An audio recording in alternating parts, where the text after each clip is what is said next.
गावामध्ये सगळी जरी धमाल मजा मस्ती असली तरी एक गोष्ट टिकून आहे, ते म्हणजे पत्र. बघूयात मग आज पोस्टमन काका कुणासाठी कुणाचं पत्र घेऊन आलेले आहेत. या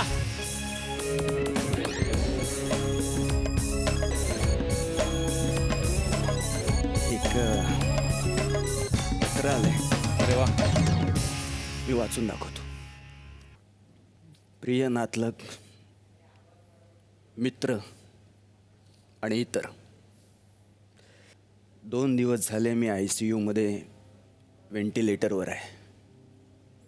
तुम्ही सगळे कालपासून मी आहे का गेलो ते बघायला चक्रा मारताय. मी रिटायर झालो तेव्हा तुम्ही माझी 60 साजरी केली होती घरीच. चक्क 59 लोक आले होते माझ्या 60ला. त्यानंतर एवढी गर्दी पहिल्यांदाच बघतोय. व्हेंटिलेटरवर असताना मी एखादं सेंटिलेटर लिहीन असं तुम्हालाही वाटणार नाही, कारण मी खुशाल चेंडूसारखा जगलो. जवळजवळ जायची वेळ झाली पण आजपर्यंत एकाही नातेवाईकाला पत्र लिहिलं नाही. मुलांना एखादा भरघोस चेकही लिहिला नाही. तरी काचेच्या आड का होईना तुम्ही अधूनमधून बेडवर बेशुद्ध पडलेल्या माझ्या देहाकडे बघताय. नागपूरहून आलेली माझी बहीण शेजारच्याने घेतलेल्या नवीन कारकडे बघावं तशी बघत होती माझ्याकडे. बँकेतल्या माझ्या चुलत भावाने एखाद्या बाउन्स चेककडे बघावं तसं 2 मिनटं बघितलं आणि निघून गेला. नर्स तर स्वयंपाक करणाऱ्या बायका संपत असलेल्या गॅसकडे बघतात तशाच बघतात, रोज अविश्वासाने. आता जाईल मग जाईल. आणि हो, त्या म्हात्रेला सांगा, जिवलग मित्र असलो म्हणून काय झालं, प्रत्येक गोष्टीत बोलायला पाहिजेच का?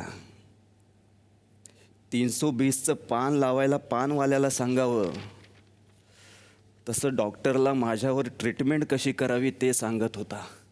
लोकांना आवरा रे.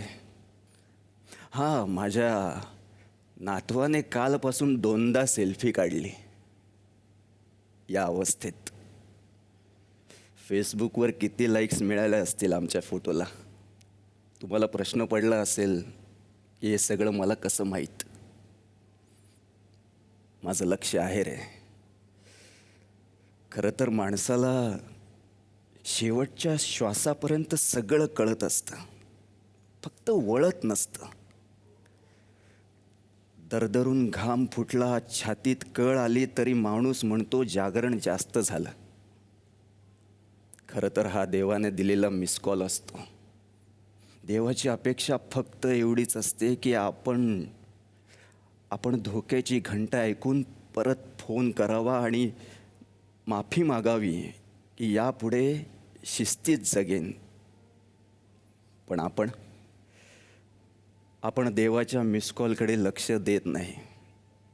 मग एक दिवस देव आपल्या फोनची वाट पाहणं सोडून देतो आणि आपल्या फोनऐवजी डायरेक्ट आपल्यालाच उचलतो.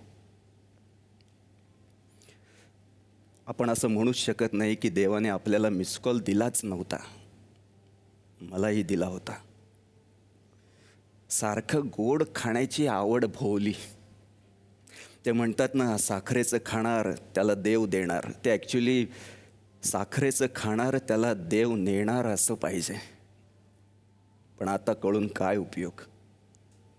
आपण सांगून उपयोग आहे असं वाटलं म्हणून हे पत्र लिहितोय.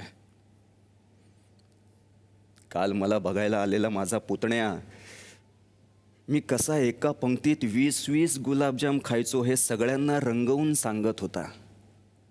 हो, माझी चूक होती, मान्य आहे. पण तू काय करतोयस नालायका? 20-20 गुटख्याच्या पुड्या खातोस दिवसात. जिल्हा परिषदेच्या कार्यालयात वॉश बेसिन असतात ना, रंगीबेरंगी, तसे दात झालेत त्याचे, लाल, पिवळे, चॉकलेटी.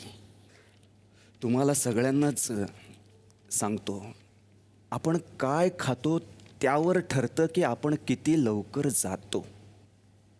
कृपया मी सांगतोय त्याला उपदेश समजू नका. मी हे लिहितोय कारण तुम्ही कालपासून माझ्याकडे खूप दयेने बघताय. तुम्हाला माझी कीव येते. खरं तर आपण सगळे इतक्या प्रदूषणात राहतो की ICUमध्ये राहिल्यासारखंच वाटतं.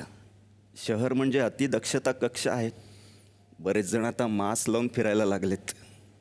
बऱ्याच लोकांची घरं आता मेडिकल स्टोअरसारखी वाटायला लागली आहेत. काल मला बघायला आलेले जवळपास मी गेल्यासारखे उभे होते ICUमध्ये. आणि संध्याकाळी बारमध्ये अशी दारू पीत होते जणू काही कालच जन्म झालाय माझा. त्यात मला काही फार वाईट वाटलं नाही. माणसं आहेत, मीही कदाचित असाच वागलो असं. पण 1 जानेवारीला दारू सोडायची असं ठरवून आपण 31 डिसेंबरला एवढी दारू पितो की 1 जानेवारी उलटून गेला तरी शुद्ध येत नाही. आणि हे सगळे आपले प्रॉब्लेम आहेत हे मला आज बेशुद्ध झाल्यावर लक्षात येतं आहे. म्हणून तुम्हा शुद्धीवर असलेल्या लोकांना सांगावंसं वाटलं. बाकी मला बघायला येणाऱ्या लोकांची कित्येक वर्षात माझ्या निमित्ताने भेट झाली.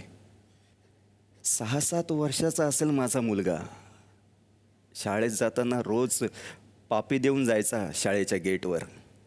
नंतर काय झालं काय माहीत, त्याला लाज वाटायला लागली शाळेतल्या मित्रांसमोर माझी पापी घ्यायला.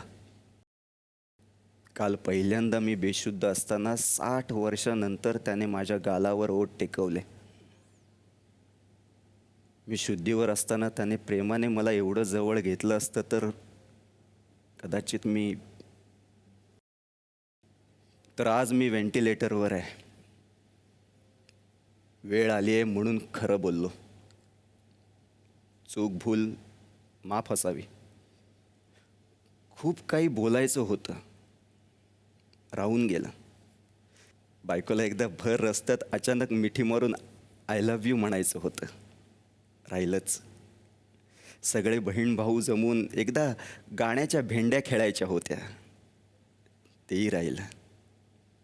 पंढरपूरला जायचं होतं हातात झेंडा घेऊन, राहूनच गेलं.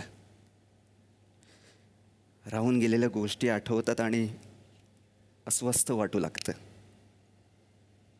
म्हणून हात जोडून सांगतो, तुमचं काहीच राहू नये असं वाटत असेल तर आत्ताच करून घ्या. पुन्हा वेळ मिळणार नाही. घरातल्या कितीतरी फंक्शन्सच्या फोटोमध्ये फक्त आपण नसतो. मग नंतर आयुष्यभर भिंतीवर आपला फोटो असतो एकट्याचा. असं एकट्याने भिंतीवर लटकण्यापेक्षा फॅमिली फोटोमध्ये असतो तर बरं झालं असतं असं वाटत राहतं. प्रवासाला जाताना न विसरता गाडीत सेल्फी स्टिक नेणारे आपण, आपली माणसं मात्र विसरत चाललोय असं नाही वाटत? एखाद्याला भेटायला ICUमध्येच जायला पाहिजे का? धडधाकट माणसासाठी सफरचंद घेऊन गेलो तर तो काही आजारी पडणार नाही. जाताय ना आपल्या माणसांना भेटायला?